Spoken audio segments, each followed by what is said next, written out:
У Коцуреše vševedci poljoprivredniki obracajú tej kultúry. Medzi tým, poneže rok bol baš češký, málo je z tých, co še môžu pochváliť so zúrožajom. Jeden z úspešnejších produkovateľov to Bojan Šovakov, ktorý už 3 roky sadzi červenú rohovu, toho roku ju zasadzil na 3 hojtoch. Тот рок специфични, мали сме у початку кога сме пресадзели велјо дижđu, велјо води, жимни ноци, росни ноци, барз велјо хороти. Мушели сме ја сачуват, ево, потрудзели сме ше, успели сме у тим.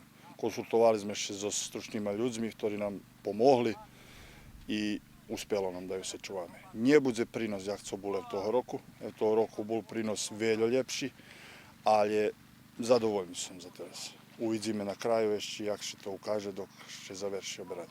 Šuvakova papriga je jedna z včasnejších. On ju počal oberať ešte 24. augusta. Teraz odkupna cena peršej klasi ide 55-60 dinari, a druga klasa 30-32, jak še dohvaríme. Len 2 klasy jeste, Ljem 2 klasi, na 2 klasi sortiramo paprigu. A dávate ešte tak za okrem nakupcom? Даваме ношиме папригу до керестура, до изгледу. Вони исто коректно плаца шицко, takže plasmanu jest. U njih cena rozlična či približna iste?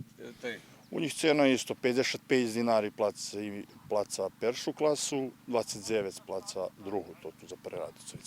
Po hotároch je z rozličnej papriky, i dobrej, i podlej, zaviši, jak ju gazdove dopatrali, či načas pirskali, prikarmjovali, zoščim pirskali i či mali bizovnih sovitodavcov, bo veli predstavniki chemijskih ižov obihodza pa rastoh i ponúkajú všetko, co treba i co ne treba, jem, že by predali.